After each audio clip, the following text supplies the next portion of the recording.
Hai sahabat belajar, berjumpa lagi di Puas Belajar Channel. Kali ini akan dibahas materi aturan kosinus. Mari simak materi berikut ini. Aturan kosinus. Aturan kosinus digunakan untuk menentukan unsur-unsur pada segitiga yang belum diketahui. Misalkan pada suatu segitiga ABC sembarang telah diketahui ukuran sebuah sudut dan dua sisi yang mengapitnya. Perhatikan segitiga berikut.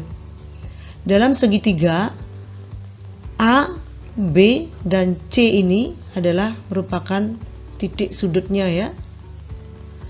Nah, sedangkan di depan titik sudut, ini misalnya titik sudut A, di depannya itu adalah disebut sisi A yang ditulis dengan huruf kecil ya. Ini titik sudut B, di depannya merupakan sisi B. Dan ini titik sudut C, di depannya merupakan sisi C. Nah, ini merupakan tinggi dari segitiga ya, dan tegak lurus dengan garis AB di titik P. Melalui konsep teorema Pitagoras dan perbandingan trigonometri terhadap segitiga siku-siku, maka diperoleh rumus aturan kosinus. A kuadrat sama dengan B kuadrat ditambah C kuadrat dikurang 2BC dikali cos A.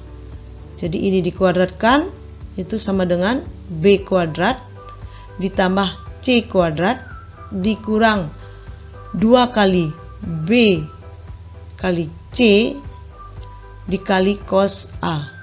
Jadi untuk menentukan sisi A nya, jumlah kuadrat sisinya dikurang dengan 2 kali sisinya dikali dengan cos sudutnya.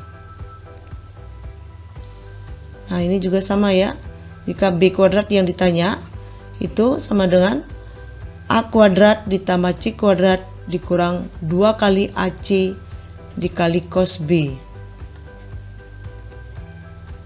Sedangkan C yang ditanya akan diperoleh rumus C kuadrat sama dengan A kuadrat ditambah B kuadrat dikurang 2 kali AB dikali cos C.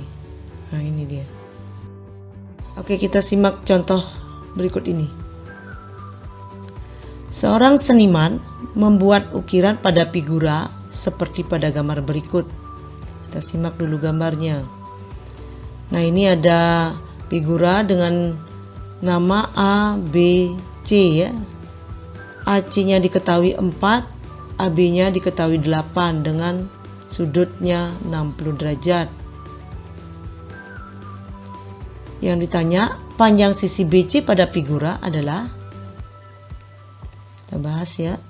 Nah, jika kita menemukan soal yang ditanya di depan sisi sudutnya dan diketahui dua sisi pengapitnya, ini namanya dua sisi pengapit ya.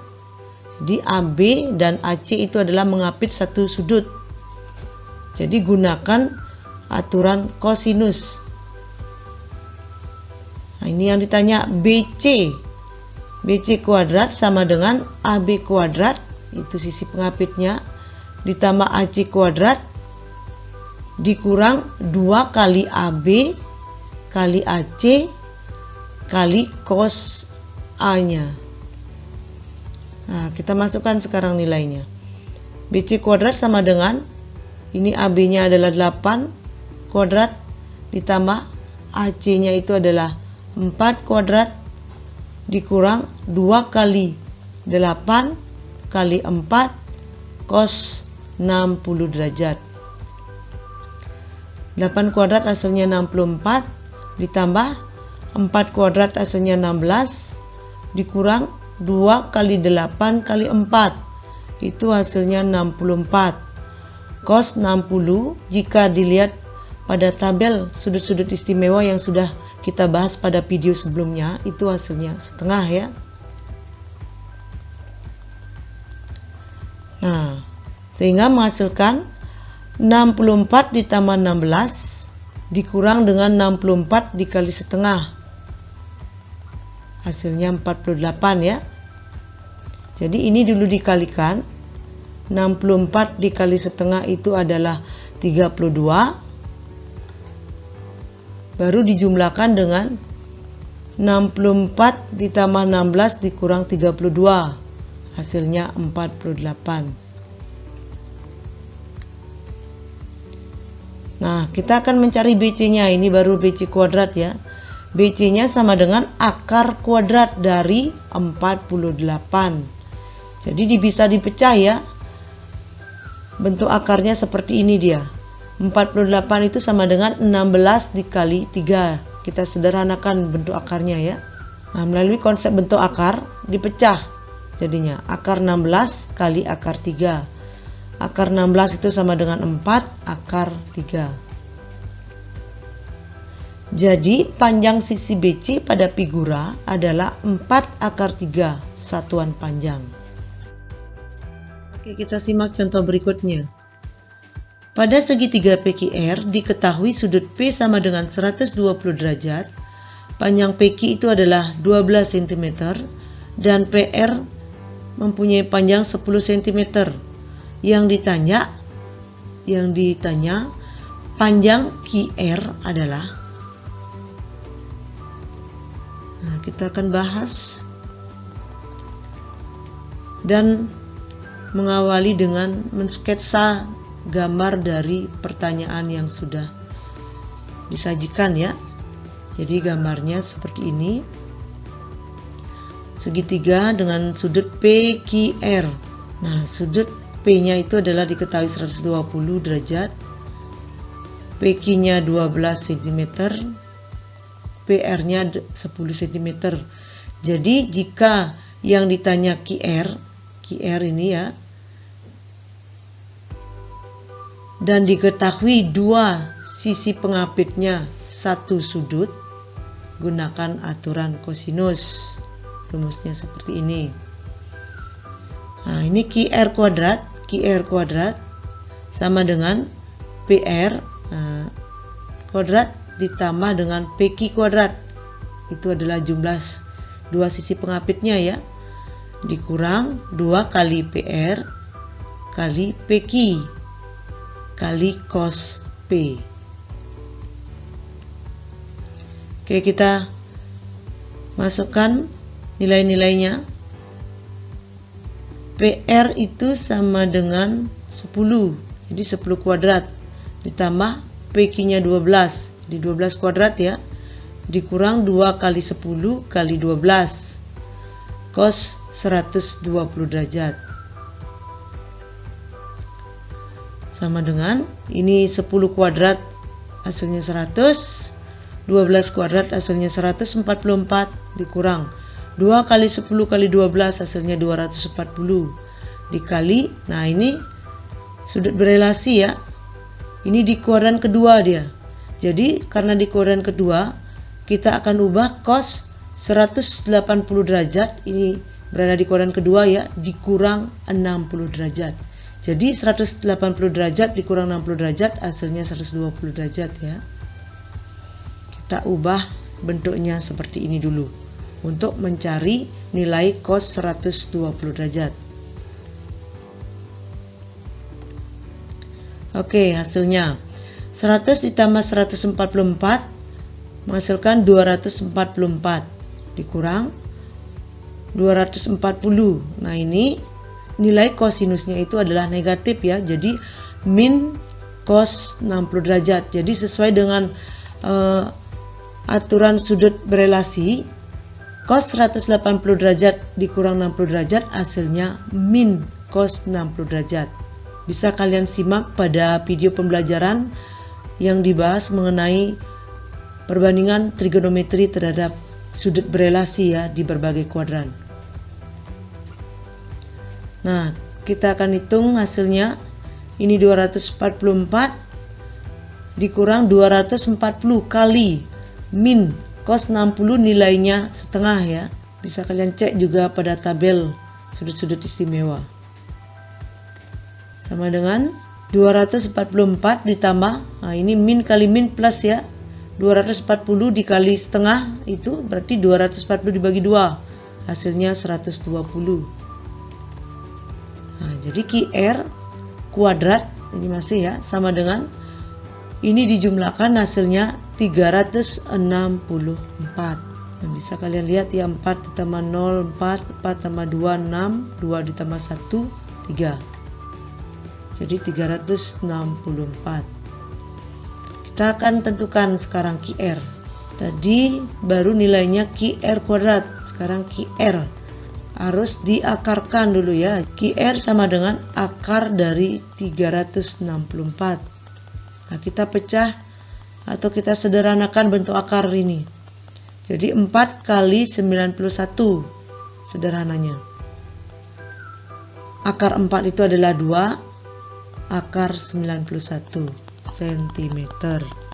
Jadi panjang QR adalah 2 akar 91 ya. Nih. Oke, kita lanjut soal berikutnya.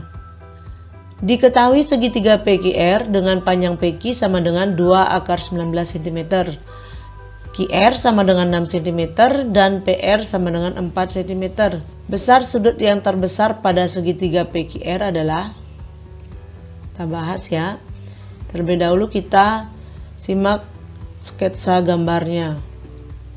Jadi ini adalah segitiga PQR dengan panjang PQ-nya 2 akar 19, RQ-nya adalah 6 cm, PR-nya adalah 4 cm. Nah, sudut terbesar itu berada di depan garis terpanjang ya. Garis terpanjangnya itu adalah PQ. Nah, di depan garisnya itu adalah sudutnya, ini sudutnya R. Nah, kita gunakan rumus aturan kosinus.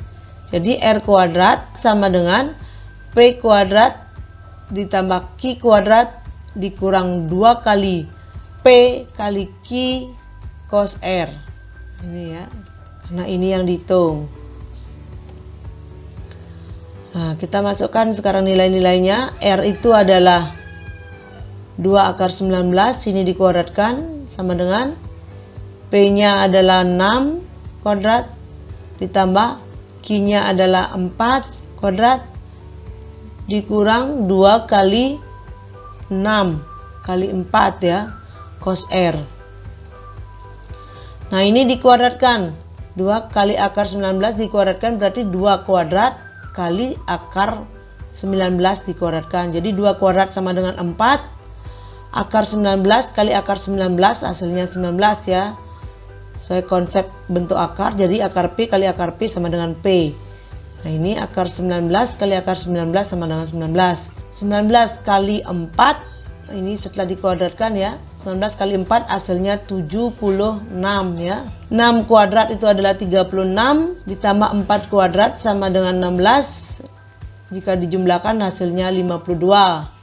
Dikurang 2 kali 6 kali 4 hasilnya 48 ya, cos R. Nah, ini kita pindah ruaskan dulu ke kiri. Jadi min 52 ya. 76 dikurang 52 hasilnya 24. Nah, ini pindah ruas dari perkalian menjadi pembagian ya. 24 per min 48 sama dengan cos R. Kita sederhanakan dulu.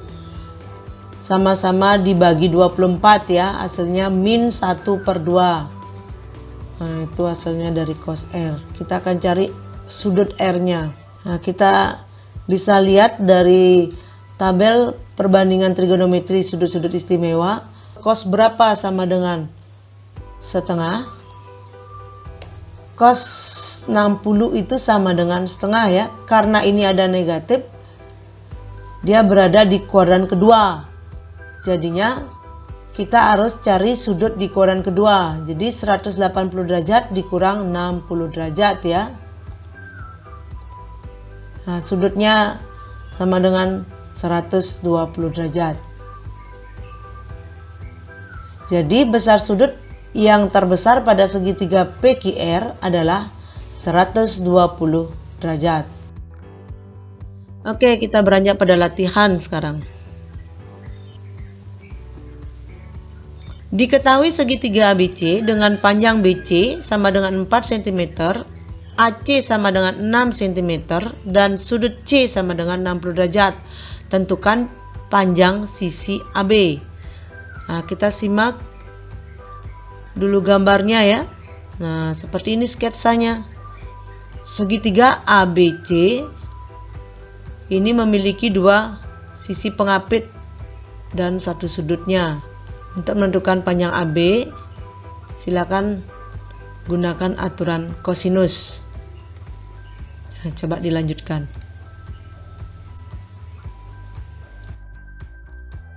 Oke, demikianlah video pembelajaran kali ini. Jangan lupa like dan subscribe ya channel Puas Belajar.